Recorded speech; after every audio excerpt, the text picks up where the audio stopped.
everybody, Undr here, and today I'm recording my very first episode of Undr Go, a new series I'm starting to help document everywhere that the phenomena that's Pokemon Go has led me.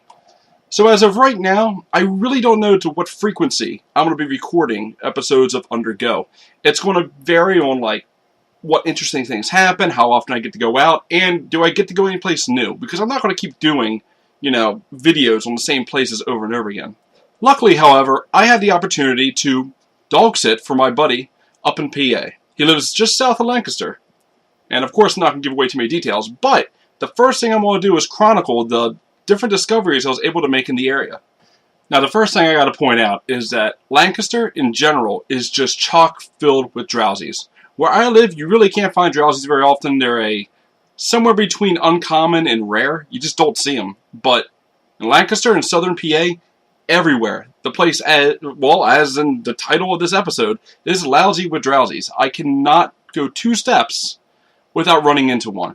And in the heart of Lancaster, actually, you find a lot of jinxes, too. Now, I wasn't able to do a whole lot of, poke hunting in the city. I wasn't very familiar with the area. Trust me, I don't like driving cities.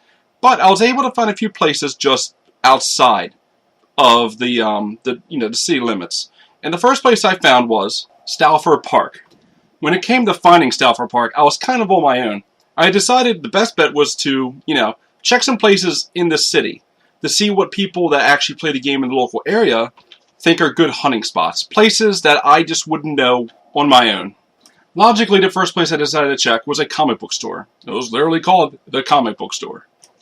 So I walk in, and there's quite a few people there already. Mostly people just perusing the comic books, not really my thing, but, in order to not just be some guy who shows up and asks questions and leaves, I bought a pack of Magic the Gathering cards, an older set, well, not older, it's still standard legal, Origins, and, I was fine. I mean, I bought it, went up to the counter, and I'm like, hey, what do you know about Pokemon Go in this area? Well, the guy behind the counter didn't really seem to know a whole lot himself, but he thought he knew somebody who did, so he asked this other lady who was there. And she gave me this really great advice. Basically, she stops and says, look, I know where this place is. It's called a dojo. But you have to be at least level 5 to get in. Now, I'm not level 5 yet myself, and I don't know many people who are. But if you are, you might be able to find some good Pokemon there. Now, clearly she was talking about Pokemon gyms, and clearly she didn't know what she was actually talking about. I mean, she had a basic understanding of some words that are in the game, but that was it. So I kindly, I listened, I nodded along, I acted like I was getting information out of her, and I thanked her for her time. But then a kid stopped me. He's like, hey, look, I know where, good Pokemon are. And another kid, I'm assuming his friend, come up next to him as well.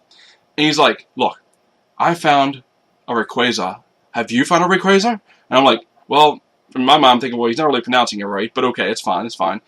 And I just replied to him, like, really? I had no idea he was even out yet. I mean, I thought there was only first-gen Pokemon. And the kid replies back, yes, he is. He's a first-generation Pokemon. He was one of the first Pokemon ever to be released. So, at this point, I just knew I was wasting my time, but I played along with him. I acted like I was interested. I asked him where he found this at. And, of course, I have no idea what he said. I didn't know the area. He spoke as though, I obviously did know the area. But pointless anyway. He clearly didn't know what he was talking about. And I ended up leaving, not knowing much of anything. I decided to, though, just get out of the city. Just get out of the city. If the comic book store didn't have people who knew anything about the game, I did not have much faith in just wandering around and finding random people in the street.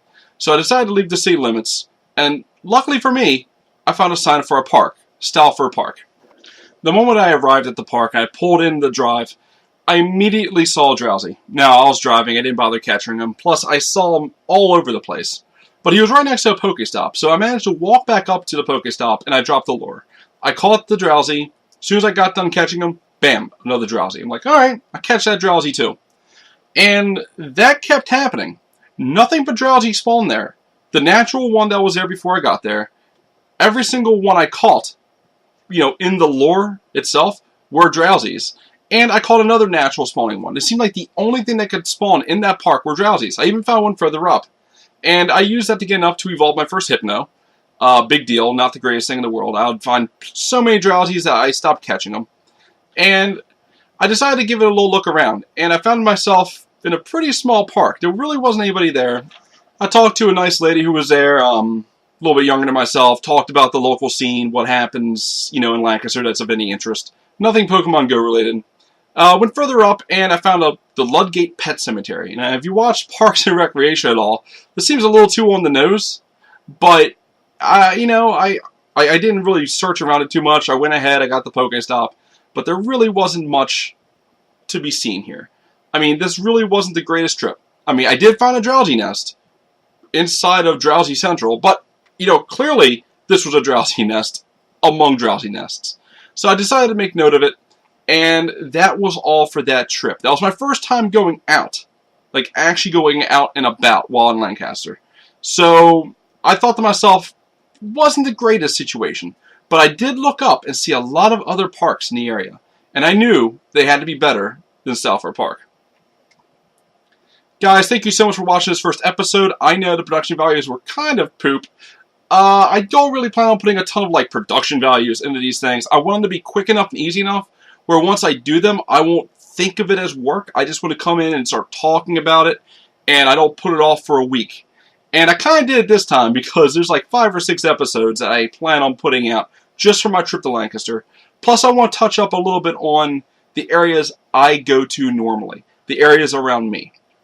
So, yeah, I can't really think of too much else to say, but there are parks that are better than this. I have video from some of these parks. I want to make video and maybe even gameplay video with something of an occurrence in these videos, as opposed to me just talking and showing screenshots. I really wasn't prepared for this. It was kind of just like a snap decision once I realized exactly how many interesting locales there were in and around Lancaster. So, yeah, expect slightly better videos, but don't get your hopes up. Anyway, guys, thank you so much for watching.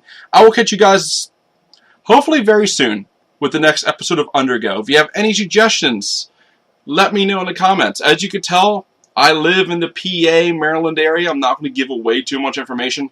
But if you know of a good spot in the general area, and you would like me to go hit it up, give me a comment below, hit me up on Twitter, whatever you want to do, I will be sure to read it and reply. Again, guys, thanks for watching, and I'll see you all later. Bye.